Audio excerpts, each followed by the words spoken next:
All right, so for today, we're going to be doing probability and odds. All right, so probability is the chance of something happening. Odds is something that's related to probability. It's a little bit different. It's kind of like what will happen versus what won't happen. But we'll get to that in a minute.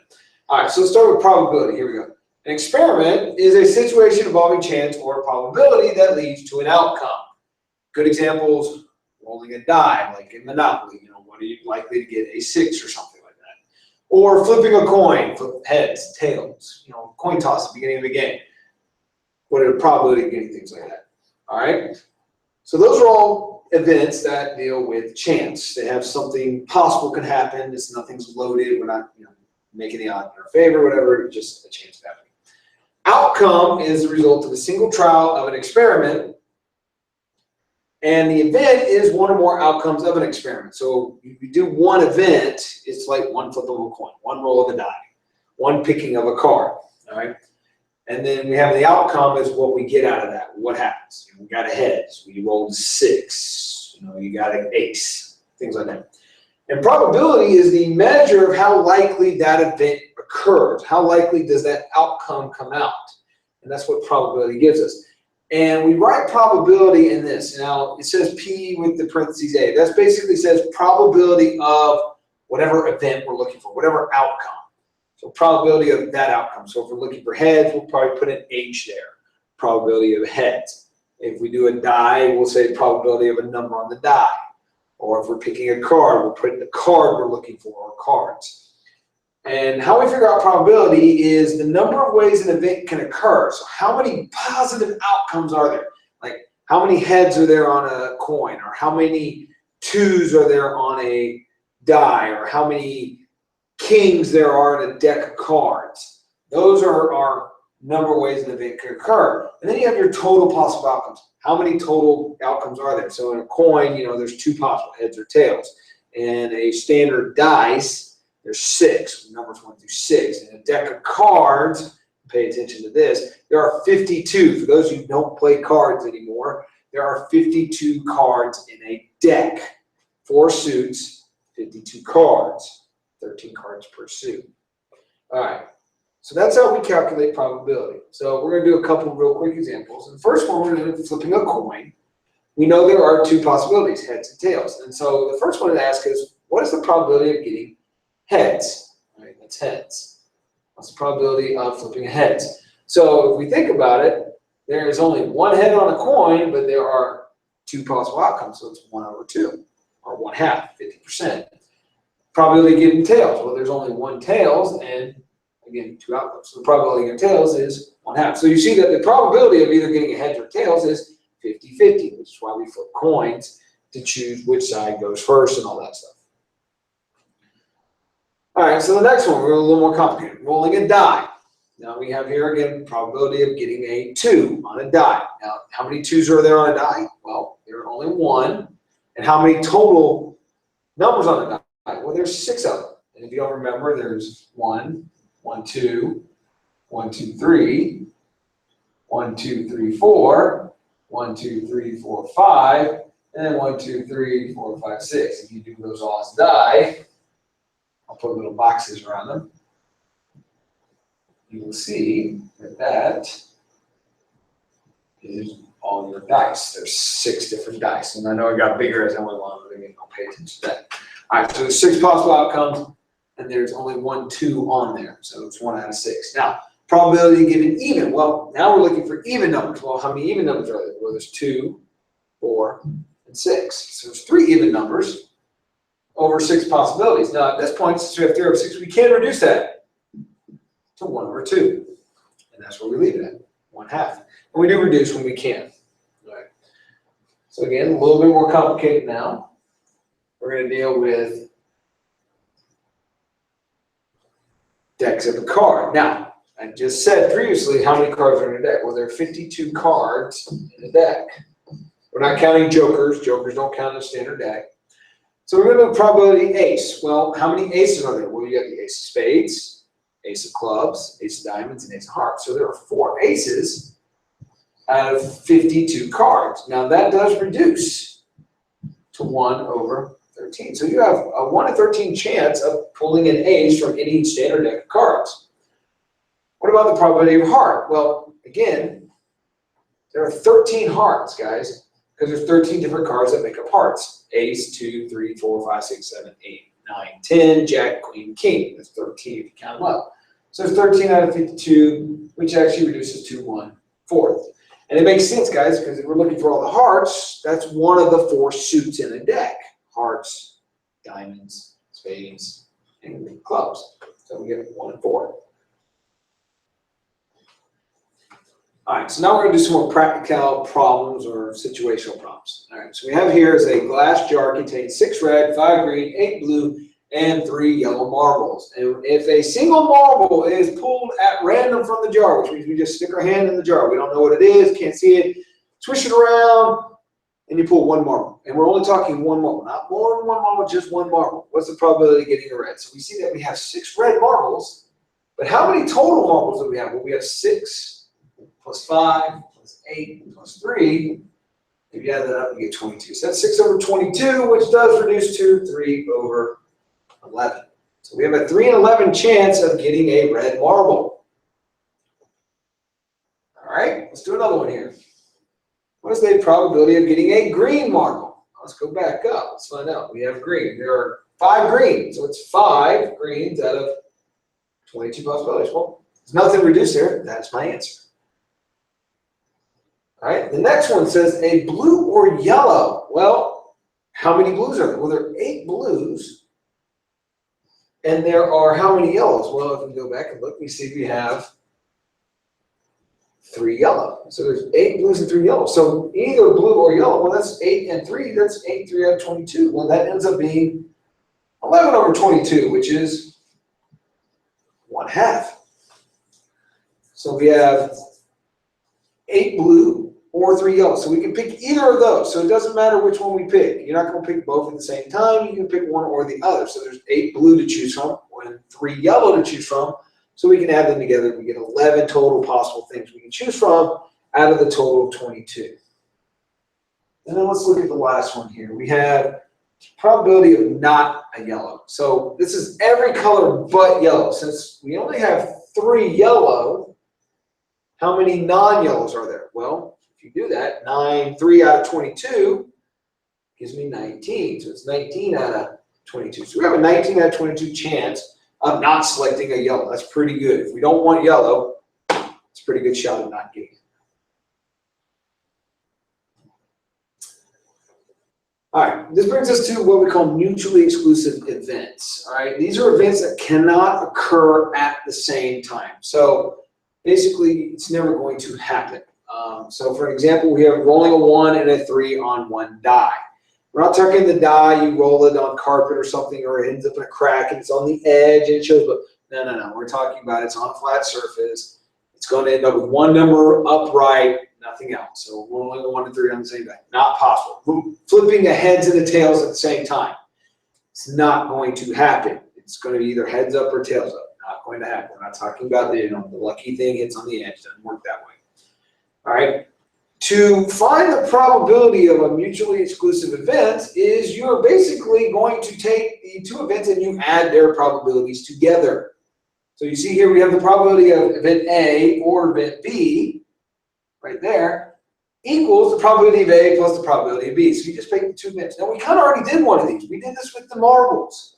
We did blue or yellow because you can't pull both a blue and a yellow out at the same time. If you're pulling 1 marble, pull 2 different marbles to get a blue or a yellow at the same time. So if you're pulling 1, you can only pull 1 blue or 1 yellow, but not 1 of each at the same time. So it does not, they are not they're mutually exclusive. They don't affect each other.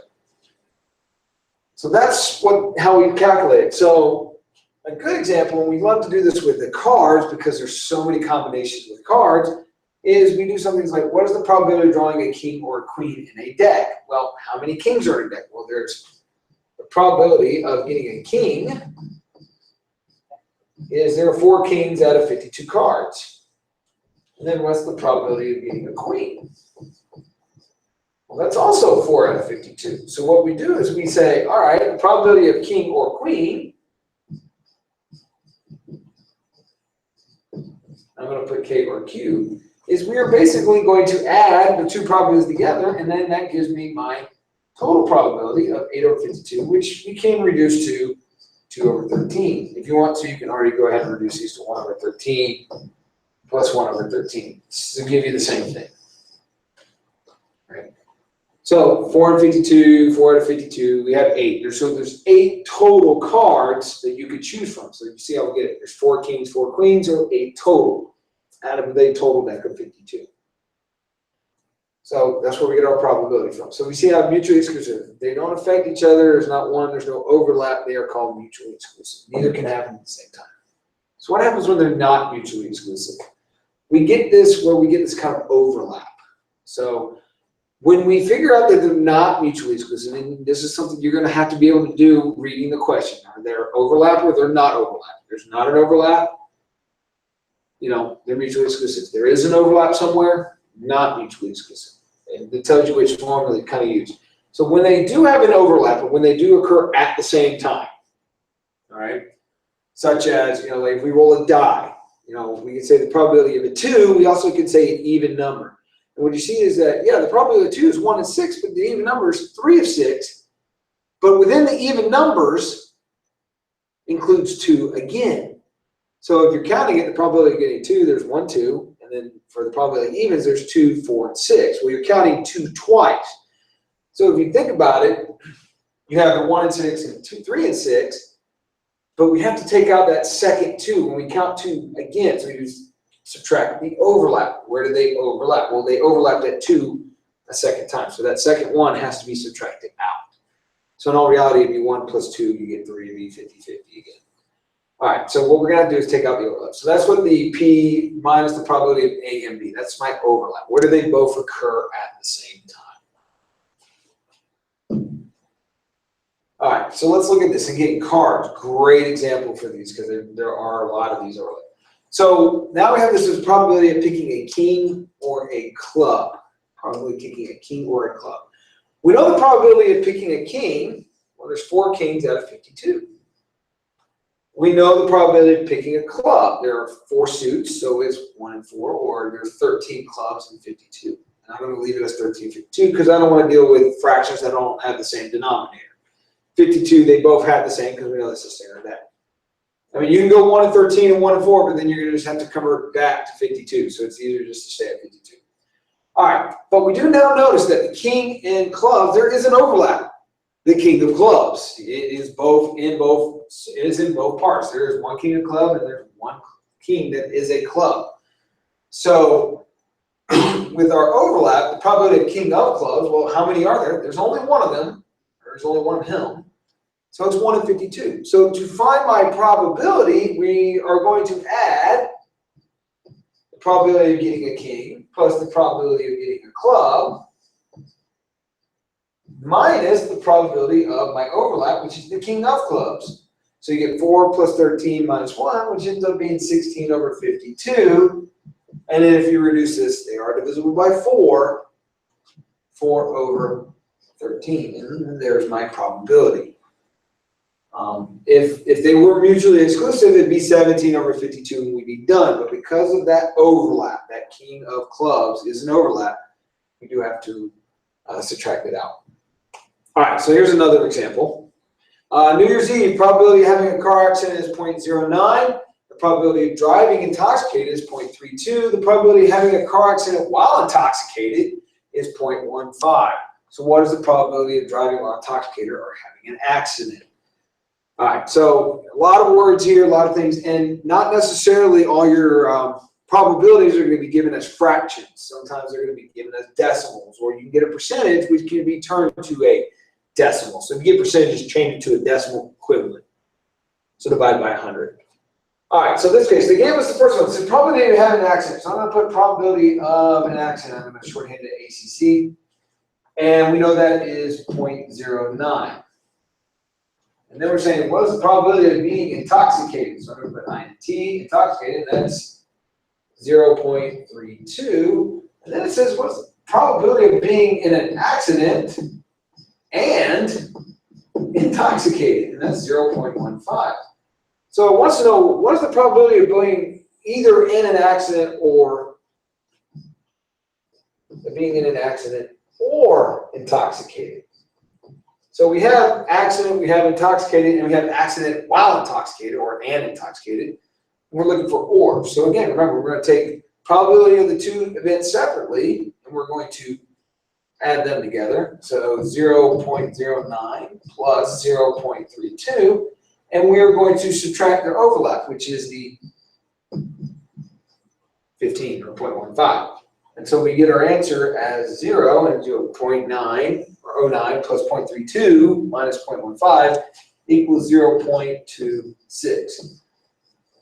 So the probability of being in an accident or intoxicated on New Year's Eve is 26% or 0.26 in our case here, which is basically 1 in 4 people are out there either going to be intoxicated or in an accident. And that's a scary thought on New Year's Eve. Don't want to be driving.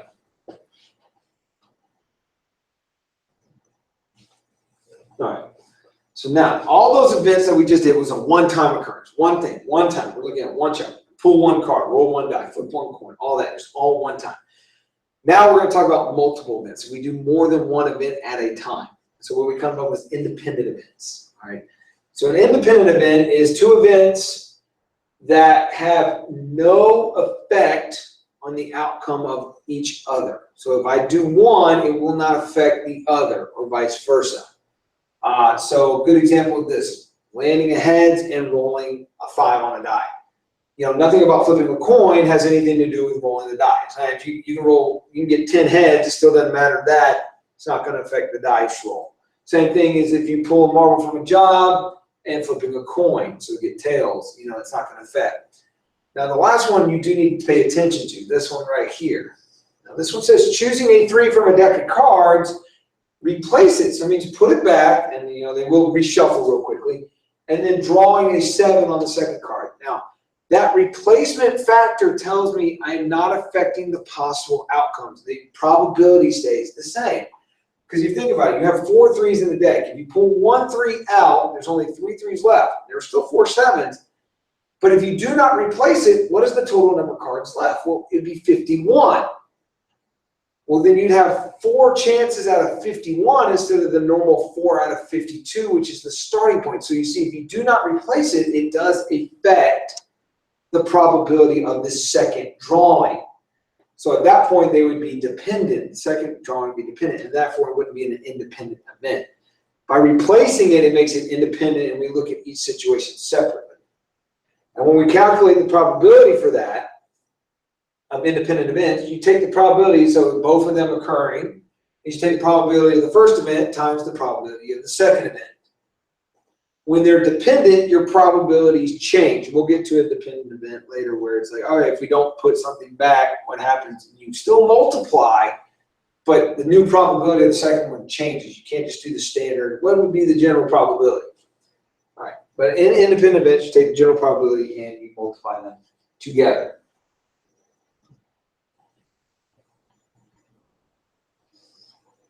All right, so let's look at this one. Very simple. Let's take with it. What is the probability of flipping 2 heads? So think about it. The probability of flipping heads just in one case is 1 over 2. Does flipping heads on the first coin toss affect flipping heads on the second one? Is it like, does heads affect getting a heads again? Does it make it more favorable? And the answer is no. So the probability of flipping a second head again is 1/2. So the probability of 2 heads together would be 1/2 times 1/2, which would be 1/4. Now, you can kind of draw a tree to this. And say, let's say we have a coin. It has 2 possible events. It has a heads and it has a tails. If I flip a heads and I flip that coin again, I get a heads and I get a tails. If I get a tails, I can still get a heads and I can get a tails. So if you look at the possible outcomes here, going down this side, I get 2 heads. If I go down this one, it's a heads and then a tails.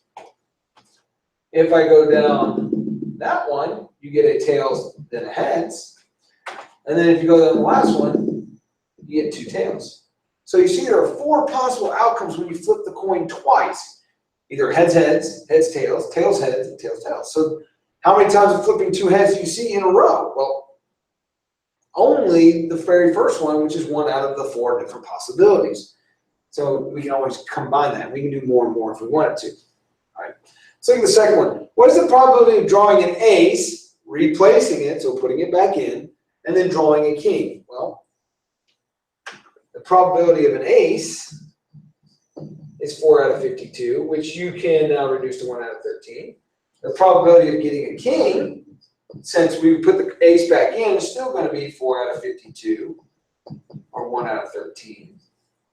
So the probability of both an ace and a king would be 1 over 13 times 1 over 13, which would be 1 over 169. So you basically have a 1 in 169 chance of getting an ace and a king back to back. If you're just drawing one card, put it back in, and drawing a second one. All right, let's look at a little bit more of a real life situation. A survey found that 9 out of 10 students like pizza. That may be underestimating it, but we'll just stick with 9 out of 10. If 3 students are chosen at random, what is the probability that all 3 students like pizza?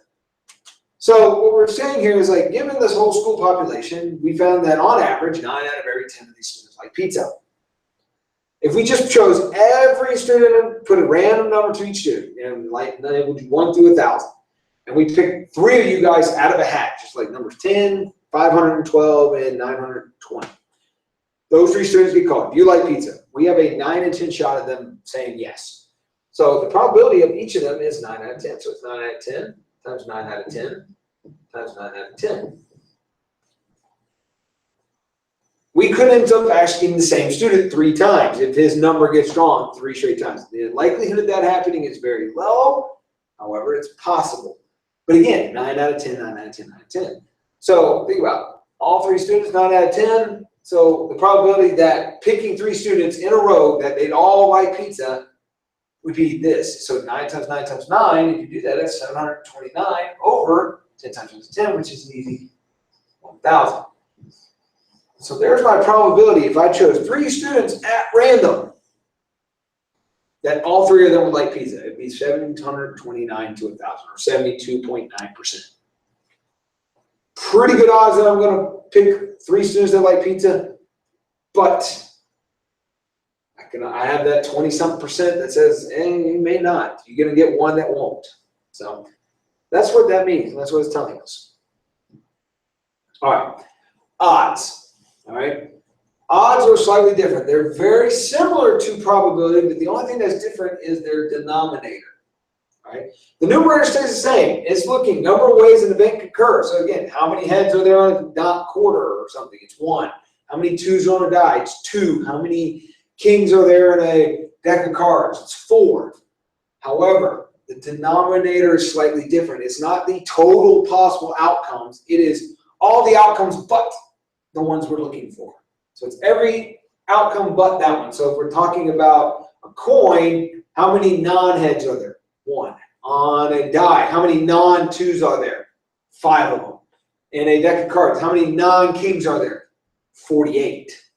So you basically subtract your numerator from your total. All right.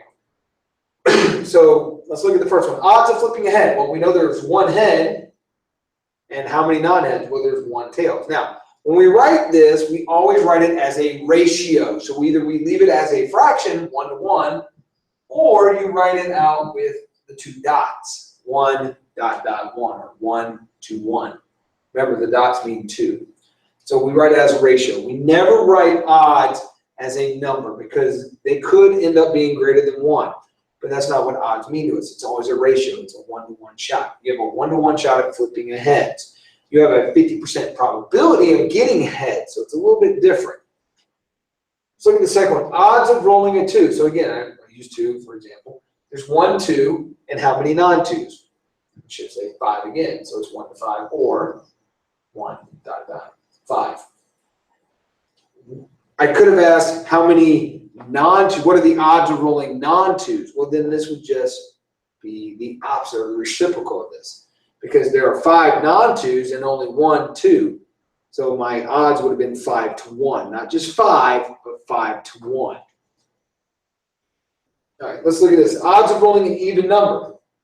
Well, how many even numbers are on a die? Well, there's 3 even numbers and 3 non-even numbers. So it's 3 to 3, which this does reduce to 1 to 1.